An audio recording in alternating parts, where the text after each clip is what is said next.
నమస్తే రమగారు. నమస్తే జయ. రమగారు, ఈరోజు ఏం స్టోరీ చెప్పబోతున్నారు? భక్తి.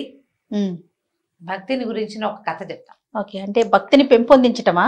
పెంపొందించడం కాదు, అసలు భక్తి నమ్మకం అపనమ్మకం, భగవంతుడిని తెలుసుకోవటం తెలుసుకోకపోవటం, జ్ఞానికి అజ్ఞానికి ఉండే వ్యత్యాసం ఓ ఏమిటి? ఇంట్రెస్టింగ్ అండి. విషయం ఇంట్రెస్టింగే, కథ కూడా చాలా ఇంట్రెస్టింగ్ గా ఉంటుంది. చెప్పండి. ఇప్పుడు చాలా కాలం క్రితం పల్లెలు వాట్లలో పెద్దగా దేవాలయాలు అవి లేని ఊళ్ళు ఉండేవి వరకు. ఇప్పుడు ప్రతి పల్లెకి బోల్డని దేవాలయాలు, చిన్న చిన్న ఊళ్ళల్లో కూడా పెద్ద పెద్ద కట్టడాలు అవన్నీ ఉన్నాయి. కాదు రమగారు, ప్రతి గ్రామానికి ఒక రామాలయం అంటారు కదండి. రామాలయం అంటే ఒట్టిగా మండపం, ఒక మందిరం లాంటిది. రాముల వారి విగ్రహాలు, ధూపదీప నైవేద్యాదులు అవి ఏముండవు. ఇప్పుడు మా ఊరుందా, మా ఊళ్ళో ఒట్టి రామభజన మందిరమే అది. రామాలయం అంటే సీతారాముల లక్ష్మణుల విగ్రహాలు, ఇవి షోడశోపచారాలు చేయటాలు అవి చాలా తక్కువే చేయ. భజనలు ఉండేవి, రామభజన చేస్తారు. మాకు 2 రామభజన మందిరాలు ఉండేవి. ఇప్పుడు కూడా అవే రామభజన మందిరాలు ఉన్నాయి. అక్కడ విగ్రహాలు ఏముండవు, ఏమి లేదు. 2 పటాలే, అక్కడో పటం ఇక్కడో పటం. ఇక్కడ కొన్ని జాతుల వాళ్ళు ఇక్కడ, కొన్ని జాతుల వాళ్ళు అక్కడ చేసుకోవడం. ఇప్పుడు ఒక మహాలక్ష్మి వారు, మా ఊళ్ళ అమ్మవారు వెలిసిన ఒక దేవాలయం ఉంది, మా వాళ్ళు కట్టింది అంతే. ఇది కూడా దేవాలయం అంటే పెద్దగా మనకి గోపురాలు అవి ఉన్నది ఏం కాదు. ఒక భక్తికి ఒక సులువైన మార్గం అంతే. భగవంతుని తలుచుకునేందుకు సులువైన మార్గాలు. ఇప్పుడు పల్లెటూళ్ళల్లో కొండ కోణల్లో ఎక్కడుండేవి దేవాలయాలు? ఉండేవి కాదు. అయితే ఏమైంది, పూర్వం చాలా కాలం క్రితం ఒక పల్లెటూరికి ఆనుకుని ఒక కోయ జాతులు కొండవాళ్ళు ఉండే ఒక పెద్ద అడవి ఉండేది. పల్లెటూళ్ళలో ఏదో సామాన్య పాఠక జనం ఉండేవాళ్ళు, 4-5 బ్రాహ్మణ కుటుంబాలు కూడా ఉండేవి. ఏదో ఎలాగోలాగా అప్పుడు ఏంటంటే కొద్దిగా చారెడు భూమి ఉంటే ఏదో దున్నుకుని వచ్చిన వడ్లతోటి అన్ని మారకపు రోజులు, వస్తు మార్పిడి రోజులు. అలాగే ఏదో బతికేవాళ్ళు. పెద్దగా డబ్బులు గిబ్బులు అన్ని చోట్ల డబ్బు ఉండటము, ధనంగా ధనికులు భూస్వాములు ఉండే రోజులు కావు అసలు అవి. ఒకవేళ ఉన్నా ఎక్కడో పెద్ద ఊళ్ళల్లో ఉండేవాళ్ళు. ఈ పల్లెల్లో వాటిలలో ఏదో ఉంటే పొలాలే తప్పిస్తే డబ్బున్న వ్యవహారం ఏమీ కనపడేది కాదు. అయితే ఈ పల్లెటూరును అనుకున్న మొన్న అడవి ఉంది కదా, అందులో కొన్ని కోయా కొండ జాతుల వాళ్ళు ఉండేవాళ్ళు. అయితే ఏమైందట, ఓ సంవత్సరం బాగా వానలు పడి పైనుంచి ఒక సెలయేరులో కొన్ని దుంగలు అవి కొట్టుకొస్తాయి కదా, అట్లా. అవునండి. చెట్ల కొమ్మలు కొట్టుకొస్తాయి, దుంగలు కొట్టుకొచ్చేస్తాయి. వానకి మొదలు కదిలిపోయి చెట్లు పడిపోతాయి, అదంతా కింద కొట్టుకొచ్చేస్తుంది. అట్లా కొట్టుకొచ్చిన వాటిల్లో ఒక అంత పెద్ద చింతమొద్దు దొరికింది వాళ్ళకి. చింతమొద్దు దొరికితే అది బాగుంది అనుకున్నారు. ఇప్పుడు మిగిలిన చెట్లు అన్ని ముక్కలు చేసి పెట్టుకున్నారు. ఈ చింతమొద్దుని మామూలుగా ఏం చేస్తారంటే చింత కానీ వేప కానీ మామిడి కానీ నీటిలో బాగా నాననిస్తారు. దాన్ని ఏదో అంటారు, పేరు గుర్తు రావట్లేదు. దీన్ని ఏంటంటే దాని లైఫ్ పెరుగుతుందనమాట. నీటిలో నానిన కొద్దికి గట్టిదనం వస్తుంది చెక్కకి. తర్వాత దాన్ని ఆరబెట్టి దాంతో ఫర్నిచర్ చేసుకుంటారు. సీజనింగ్ అంటారు. సీజన్డ్ వుడ్ దాని పేరే అది. ఆ సీజనింగ్ ఏంటంటే నీళ్ళలో పడేసేయటమే అనమాట. నిద్రగన్నేరు చెట్లు కూడా కొట్టేసి పెద్ద పెద్ద దుంగల్ని చెరువుల్లో పడేస్తారు. పడేసి కొంతకాలం బాగా అది నానిన తర్వాత దాని లైఫ్ పెరుగుతుంది. ఆ చెక్క లోపల ఇంక్లూషన్స్ ఉంటాయో వరుసల లోపల ఆ తెరలు అవన్నీ ఫిక్స్ అవుతాయి అన్నమాట. దానికి బిగు వస్తుంది ఆ చెక్కకి. అట్లా ఈ నీళ్లలో నాననిచ్చారు. ఆ చింతమొద్దుని ఒకరోజు పగలేద్దామని దాన్ని తీసుకొచ్చి బయట పెట్టుకున్నారు. బాగా ఆ మాత్రం ఎత్తుగా ఉన్నది, బాగా మంచిది. ఇట్లా కావలించుకుంటే ఒక పెద్ద 2 బలాఢ్యులు అట్నుంచి ఇట్నుంచి పట్టుకున్నా వాళ్ళ చేతులు కలవనంత పెద్ద దుంగ అది. 2 బలమైన వాళ్ళు 2 చేతులు అట్నుంచి ఇట్నుంచి కావలించుకుంటే బాగా ఆ మాత్రం కైవారం ఉంటుందా, అంతకంటే ఎక్కువ. అంత పెద్దది, అంత పెద్ద దుంగ. అంత పెద్దదంటే చాలా మంచి వస్తువులు అవి బాగా తయారవుతాయి అని భావించారు. అయితే ఏం చేశారు, నీళ్ళ నుంచి బయటపడేసారు. కొద్దిగా ఆరాక దాన్ని పగలేయటానికి కొట్టేసరికల్లా ఏమైందంటే దానికి బార్క్ లాగా ఉంటుంది కదా, అది ఏమంటారు మన బెరడు, అది ఊడిపోయింది. అది ఊడిపోయి దుంగ కొంచెం పక్కకి వాలితే కింద అది పగలగొట్టడానికి దుంప దిగింది. ఒక కుర్రాళ్ళు కొంతమందికి నేల మీద పడుకున్నారు. ఒక కుర్రాడు నేల మీద పడుకుని ఇట్లా అలా చూసేసరికి ఆ దుంగకి ఇవి చెక్కల్లో ఒక రకమైన తెరలుగా ఒక డిజైన్ లాగా ఉంటుంది కదా, ఆ డిజైన్ ఎలా కనపడిందంటే దాని మీద ఉన్నది ఆ దుంగకి 2 కళ్ళు ఉన్నట్టు కనపడింది వాడికి. ఓ ఇది చూస్తోందిరా అన్నాడు. చూడటం ఏమిటి, దాన్ని నిలబెట్టారు. చూస్తే ఇట్లా నిలువుగా ఉన్న దుంగకి ఇట్లా 2 కళ్ళల్లే కనపడ్డాయి. అప్పుడు వాళ్ళు ఏమనుకున్నారు, ఎంత కొట్టినా కసుగందల చెక్క ఇక్కడ, బెరడు మాత్రం ఊడిందంతే. చూస్తుంటే వాళ్ళకి సంతోషం వచ్చేసింది. ఈ దొంగని ఇది జేజి అని భావించారు. భావించి ఏం చేశారు, ఆ ఆ చెరువు పక్కనే ఎక్కడ సెలయేరు ఎక్కడ కిందకు వచ్చిందో దానికి కొంచెం పక్కగా ఆ తడి ఇవక లేకుండా చూసుకుని ఓ చోట నిలబెట్టారు.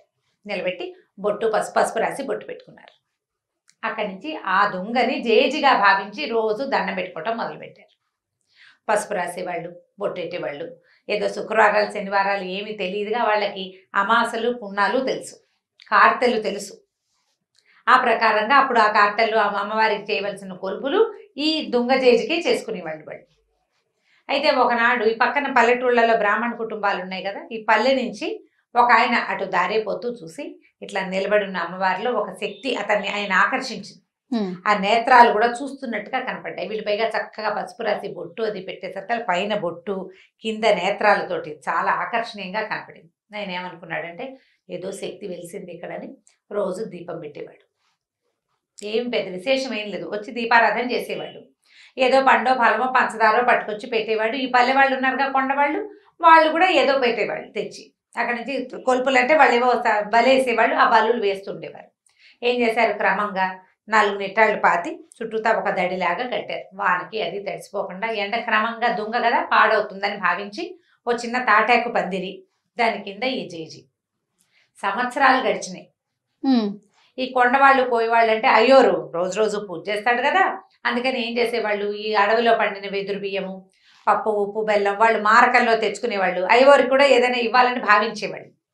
భావించి ఈయన కొద్దిగా సమర్పించేవాళ్ళు. డబ్బులు ఏం లేవు, కానీ భోజనానికి మాత్రం ఏర్పాటు జరిగిపోయేది బ్రాహ్మణుడికి. ఆయన రోజు వాన వంగుడు చలికాలం ఏదైనా సరే రావడం, ఖచ్చితంగా ఉదయకాలం దీపారాధన చేయటం నియమం. దీపం పెట్టేవాడు ఖచ్చితంగా. ఆ దీపం పెట్టడానికి ఓ ఏర్పాటు, అది ఆరిపోకుండా చుట్టూతా దడి ఇన్ని ఉన్నాయి కదా, ఇలా గడుస్తూ ఉండేది. చాలా కాలం ఇలాగే గడిచిపోయింది. ఆ దారిపోతూ ఓ దండం పెట్టుకోవటం. పల్లె వాళ్ళంతా రోజు ఏం చేసేవాళ్ళు, వెళ్ళేటప్పుడు దండం పెట్టుకునేవాళ్ళు, వచ్చేటప్పుడు ఇంత దొరికింది, నీ పొద్దు నేను చూసి దండం పెట్టుకున్నావు, ఇది దొరికింది. పొద్దు నేను చూసినా ఏమీ దొరకలేదు. ఆ రెండు, ఒకటేమో సంతోషంగా చెప్పేవాళ్ళు, రెండోది కంప్లైనింగ్గా చెప్పేవాళ్ళు. మర్నాడు నిన్ను అడిగాను కదా ఇవాళ దొరికిందని సంతోషించేవాళ్ళు. ఏముంది, భక్తి మూఢత్వం అంతే. దొరికే నాడు దొరుకుతుంది, దొరకని నాడు దొరకదు. దానికి అమ్మవారు చేసేది వీటికి ఇది ఏమీ లేదు, కానీ అలా నమ్మకం అనమాట. అయితే కొన్నాళ్ళ తర్వాత ఏమైందంటే, ఇది 12-13 సంవత్సరాలు నడిచిపోయింది.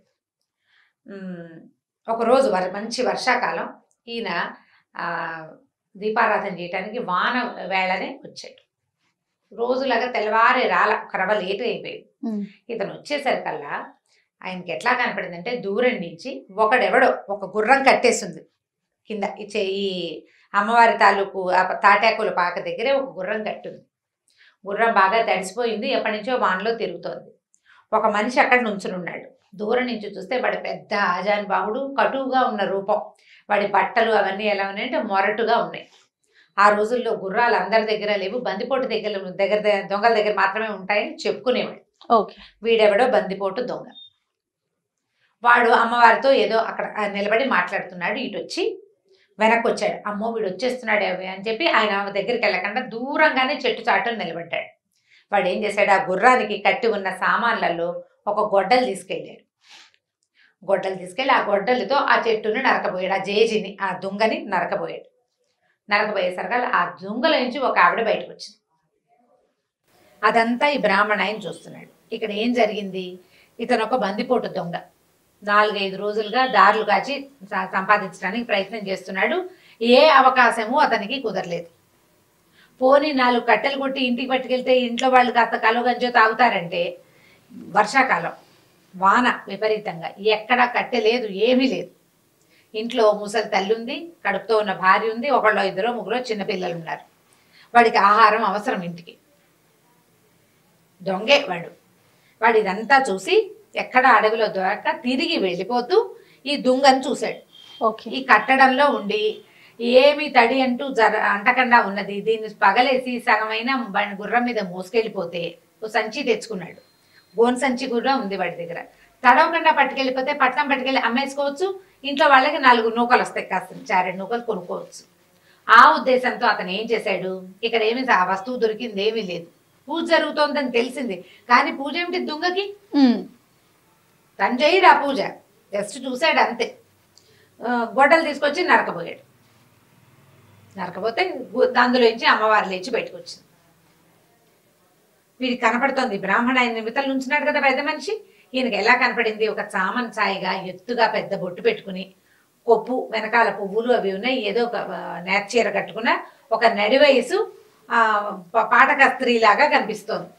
కానీ ఖచ్చితంగా దొంగలోంచే వచ్చింది. ఓ అప్పుడు ఆవిడ ఏం చేసింది?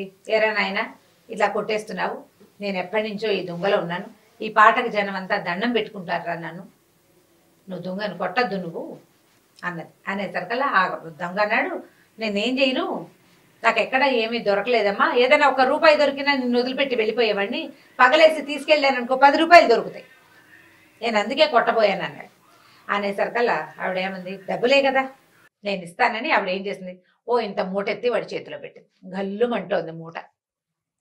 దూరం నుంచి మనకి డబ్బుల కట్టలు అవి ఇవ్వడం తెలీదు, తెలిసిపోతుంది కదా. ఈ డబ్బు గల్లు మనటం, ఒక డబ్బుల మూట, చిన్న మూటలు ఉంటాయి డబ్బులు. ఆ రోజుల్లో ఏం చేసేవాళ్ళు, సంచుల్లో వేసి నాణేలు కదా. తెలిసింది అతనికి, బ్రాహ్మడికి అర్థమైంది. ఆ మూట ఎత్తి వాడి చేతిలో పెట్టింది. వాడి వీడికి వంగి వీడి కాళ్ళకి దండం పెట్టి వెళ్ళిపోయాడు. అవురా 12-13 సంవత్సరాల నుంచి అర్చన చేస్తుంటే 10 పైసలు ఇవ్వలేదే నాకు, వీడెవడ గొడ్డలెత్తితే ఇచ్చేసింది. ఇదనమాట మార్గం. ఇదే కదా మార్గం. సరే ఏం చేశాడు, ఆ దీపారాధన పక్కన పెట్టి ముందు ఇంటికి వెళ్ళిపోయాడు. మళ్ళీ ఊళ్ళోకి వెళ్ళి గొడ్డలు పుచ్చుకొచ్చాడు. గొడ్డలు పట్టుకొచ్చాడు. సరే దీపాన్ని సామాన్లు కూడా పట్టుకెళ్ళాడు. పట్టుకెళ్ళి అన్ని అక్కడ పెట్టి గొడ్డలు ఎత్తాడు కొట్టడానికి. ఎత్తటం ఏమిటి, గంటలు గణ గణ గణ గణ మోగిపోయింది. 1 గంట ఉంది అక్కడ. 1 గంట ఎన్ని గంటలు గానో మోగింది. పెద్ద వెలుగు వచ్చింది ఒకేసారి. ఒక పిడుగు పడితే మెరుపు వస్తే ఎలా వస్తుంది, ఆ మెరుపు మనకు కంటి ముందే మెరిస్తే కళ్ళు చీకట్లు గమ్మిపోవు మనకి.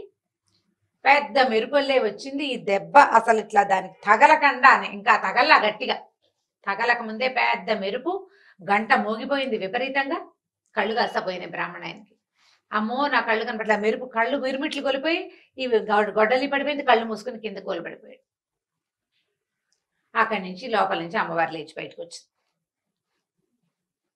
బయటకు వచ్చేసరికల్లా ఏం బ్రాహ్మణాయన, అదేమిటమ్మా నన్ను గుడివాడిని చేసేసావు నువ్వు, ఇందాకటి వాడు కొట్టినప్పుడు వాడికి కొడుతుంటే వాడికి డబ్బిచ్చావే, ఇన్నేళ్ల నుంచి నిన్ను సేవిస్తున్నాను, నాకు 1 రూపాయి ఇవ్వాల, పైగా కొడితే డబ్బిస్తావని నేను కొట్టబోయాను, నేను వాడికి డబ్బిచ్చి నా కళ్ళు పోగొడతావా నువ్వు, నీకు భక్తుడిని కదా, 12-13 ఏళ్ళ నుంచి నిన్ను సేవిస్తున్నాను ఇన్ని సంవత్సరాలుగా అనేసరికల్లా ఆవిడేమందంటే, నిజం నువ్వు నా భక్తుడివి, వాడు నా భక్తుడు కాదు, వాడికి నేను ఉన్నట్టే తెలీదు, నన్ను అమ్మవారిగా భావించి కొట్టలే, వాడు దొంగగా భావించి కొట్టాడు, వాడు అజ్ఞాని, ఇందులో దేవుడు లేడని వాడు అనుకున్నాడు, నీకు తెలుసు నేను ఇందులో ఉన్నానని, నీకు తెలుసు కదా, తెలిసి నువ్వు నన్ను కొట్టబోయావు, భగవంతుడని తెలిసి శక్తి అని తెలిసి కొట్టబోయిన వాడికి కళ్ళు పోవాలా ప్రాణం పోవాలా, వాడు అజ్ఞానంతో చేశాడు, వాడికి తెలియదు అసలు నేనెవరో తెలియదు వాడికి. నువ్వు 12-13 సంవత్సరాల నుంచి నేను ఇక్కడ ఉన్నానని నమ్మావు, నాకు రోజు దీపం పెట్టావు, నువ్వు పెట్టిన దీప వెలుగులోనే ఈ ఊరి జనమంతా నన్ను చూసి దండం పెట్టారు, ఒక్కరోజు కూడా అన్నానికి వెతుక్కున్నావా నువ్వు, ప్రతిరోజు నీ అన్నం ఏర్పాటు చేశాను నేను, నువ్వు నాకు దీపం పెట్టినందుకు ప్రతిగా నీకు భోజనం ఏర్పాటయ్యింది, అది నేనే చేశానని మరి నేను కాకపోతే ఎవడు చేశాడు, వాళ్ళు నీకు తెచ్చిచ్చారు, నాకు నువ్వు దీపం పెట్టావు కాబట్టి వాళ్ళు నీకు ఇచ్చారు, మీ ఇంట్లో నువ్వు పెట్టుకుంటే తెచ్చియ్యరు కదా. ఇప్పుడు వాడు అజ్ఞానంతో కొట్టాడు, వాడికి నేను వద్దన్నా కొడతాడు, నేను వాడిని ఏం చేయలేను, ఎందుకంటే వాడు నన్ను నమ్మడు అసలు, నేను తెలియదు వాడికి, నీకు తెలుసు, తెలిసి నువ్వు చేయొచ్చా ఈ పని, తెలియని వాడు ఏ తప్పు చేసినా ఓకే, తెలిసిన వాడు చెయ్యొచ్చా, ఇది తప్పని నీకు తెలుసు, చెయ్యకూడదు కదా, అందుకే నీ కళ్ళు పోయినాయి. ఇప్పుడు చెప్పు, 100 నాణేలు వాడికి ఇచ్చాను, నీకు కావాలంటే ఇస్తా, మళ్ళీ 100 నాణేలు వాడికి ఇచ్చాను, నీకు కావాలంటే ఇస్తా, కళ్ళు కావాలా 100 నాణేలు కావాలా తేల్చుకో, నేను కావాలా నీకు 100 నాణేలు కావాలా, ఇప్పుడు సమాధానం ఏది? బ్రాహ్మణుడు నిర్ఘాంతపోయాడు, కాదు డబ్బుకు ఆశపడ్డాను నేను, ధనదేవత నన్ను అట్లా పిలిచింది,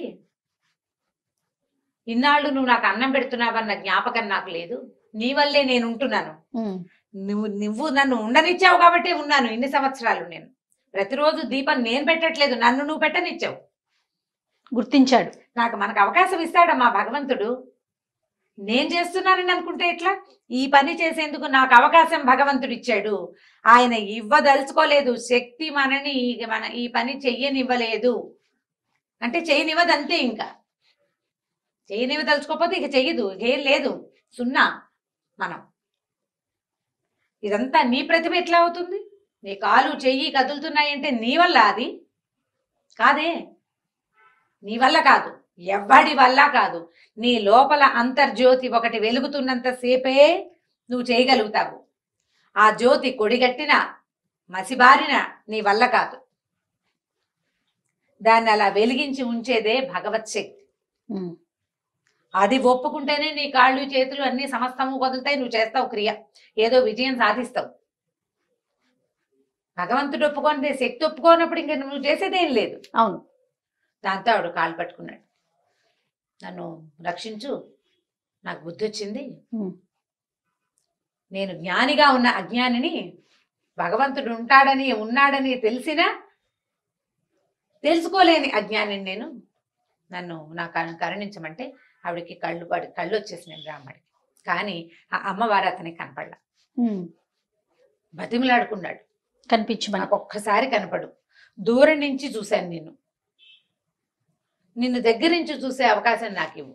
ససేమిరకు మూవ్ అనలేదు.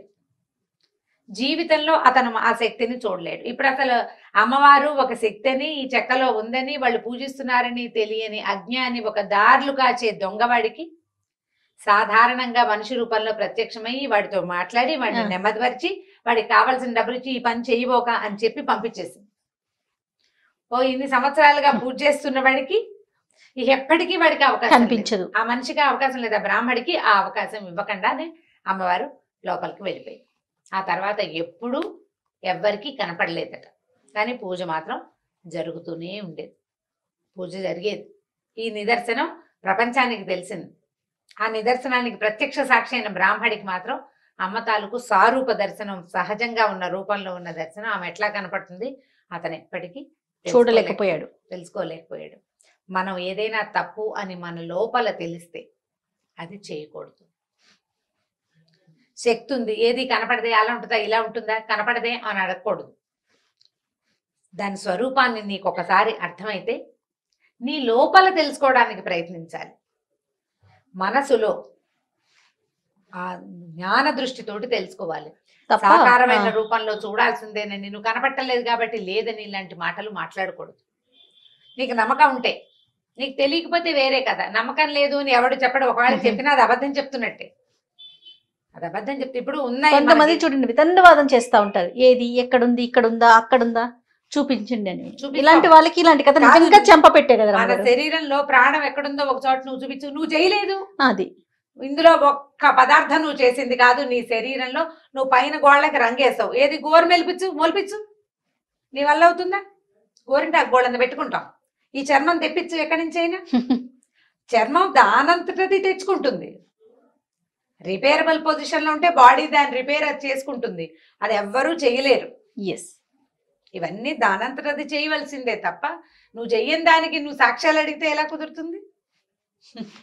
చాలా బాగుంది రమ్మగారు, కథ మాత్రం చాలా అద్భుతంగా ఉంది. అదే నేను చెప్పట్లా, వితండవాదం చేసే వాళ్ళకి నిజంగా చెంపపెట్టు లాంటి కథలు ఇలాంటివన్నీ కూడా. అవును, అద్భుతంగా ఉంది. పిల్లలకి చెప్తానికి బాగుంటుంది, పెద్దవాళ్ళు తెలుసుకోవడం ఇంకా బాగుంటుంది. రైట్ అండి, నమస్తే. నమస్తే. ఈ వీడియో కనుక మీకు నచ్చినట్లయితే లైక్ చేయండి, షేర్ చేయండి. మరిన్ని ఇంట్రెస్టింగ్ వీడియోస్ కోసం మా ఛానల్ని సబ్స్క్రైబ్ చేసుకోండి.